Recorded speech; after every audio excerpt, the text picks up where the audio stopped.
مردوں کی بات میں وزن ہوتا ہے، وزن خدا تعالیٰ کے کلام میں، وزن اہل اللہ کے کلام میں، وزن انبیاء کے کلام میں، وزن جناب رسالت مآب صلی اللہ علیہ وسلم کے کلام میں۔ خدا تعالیٰ کے کلام میں وزن نہیں ہے، بلا شبہ وزن ہے۔ حق تعالیٰ جل مجدہ، یہ جناب نبی کریم صلی اللہ علیہ وسلم، یہ انبیاء رضوان اللہ اجمعین، حضرات صحابہ، حضرات اقطاب، حضرات ابدال، حضرات اغواس اور اہل اللہ، ان سب کے اقوال میں، ان سب کی باتوں میں اللہ تعالیٰ نے تاثیر رکھی۔ قرآن مجید میں ارشاد فرمایا، ربنا ما خلقت ھذا باطلا، اے پروردگار آپ نے کوئی چیز، کوئی بات ایسی نہیں پیدا کی جو بلا مقصد ہو، جس کے اندر کوئی اثر نہ ہو، جس کے اندر کوئی تاثیر نہ ہو۔ غلوں کے اندر اثرات رکھتی ہے، پھلوں کے اندر اثرات رکھتی ہے، پھولوں کے اندر تاثیرات رکھتی ہے، ایسے پھول رکھتی ہے، ایسے پھل رکھتی ہے کہ ان کے اندر تاثیرات اور اثرات ہیں۔ مشہور ہے، حضرات ماہرین صحت کہتے ہیں کہ اگر کسی نے روزانہ ایک سیب استعمال کر لیا اپنی غذا کے اندر تو اس کو ڈاکٹر کے اندر پاس جانے کی ضرورت پیش نہیں آئے گی۔ یعنی سیب کے اندر وہ غذائیت ہے، سیب کے اندر وہ وٹامنز ہیں، سیب کے اندر وہ قوت ہے کہ جو انسان اگر روزانہ ایک سیب کھائے تو اس کے اندر تاثیر یہ ہے، اس کی قوت، اس کا اثر یہ ہے کہ وہ ڈاکٹر کے پاس جانے سے حاصل رہے گا، ڈاکٹر کے پاس جانے کی ضرورت پیش نہیں آئے گی۔ لہسن کے اندر بھی اثر ہے، پیاز کے اندر بھی اثر ہے، مولی کے اندر بھی اثر ہے۔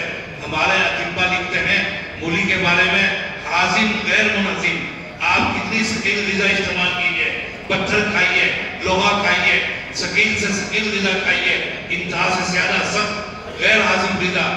لکھتے ہیں اطباء ہمارے کہ ایک مولی کی کاشت کھا لیجئے، سب کا سب ہضم کر دے گی، لیکن خود ہضم نہیں ہوگی، خود ہضم نہیں ہوتی، تمام دوسری چیزوں کو ہضم کر دے گی۔ اس کے اندر بھی ایک اثر رکھا، اس کے اندر بھی ایک تاثیر رکھی۔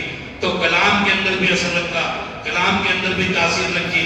حضرت حق جل مجدہ نے حضرات اہل اللہ کے کلام میں بھی واقعات میں ہے، اگرچہ اس کی سند کا مجھے صحیح اندازہ نہیں، لیکن بہرحال واقعات میں ہے۔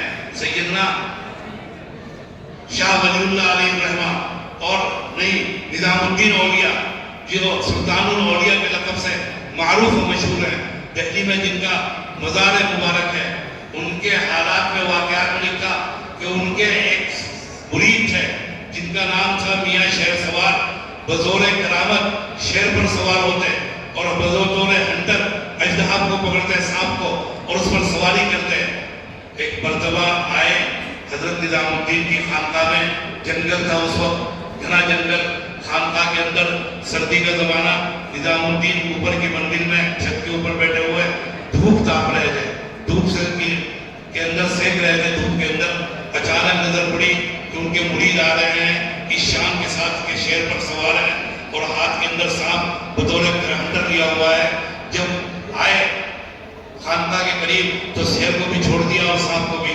نظام الدین اولیاء کی نظر پڑ گئی، پھر سوچا کہ تنبیہ کی ضرورت ہے۔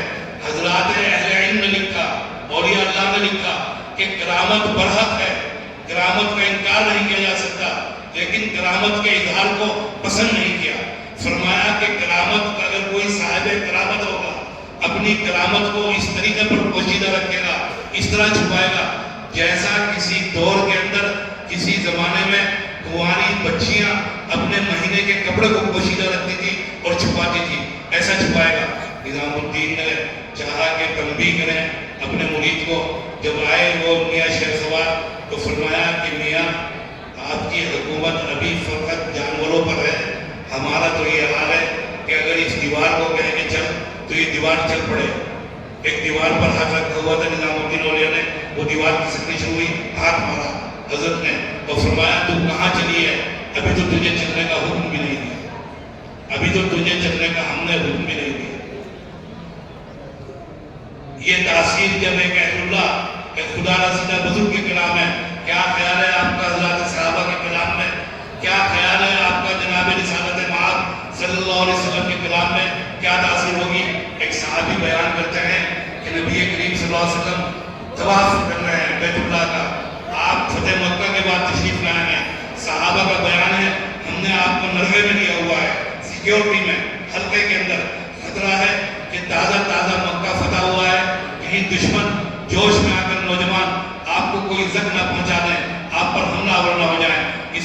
آپ کو حلقے میں لیا ہوا ہے سیکیورٹی میں، ایک نوجوان غیر مسلم کافر نیزہ ہاتھ میں لیے ہوا ہے، پیچھے پیچھے اس جستجو میں، اس کوشش میں کہ موقع ملے نیزے سے حملہ کر کے محمد کا کام تمام کر دوں۔ اچانک دوسرے تیسرے چکر میں جناب نبی کریم صلی اللہ علیہ وسلم نے پیچھے مڑے تیزی کے ساتھ طواف کرتے کرتے اور اس نوجوان کے یہاں ہاتھ رکھا، فرمایا کیا سوچ رہے ہو؟ کہنے لگا جی کچھ نہیں یا رسول اللہ کچھ نہیں۔ آپ نے فرمایا جو سوچ رہے ہو اس کو بدل ڈالو۔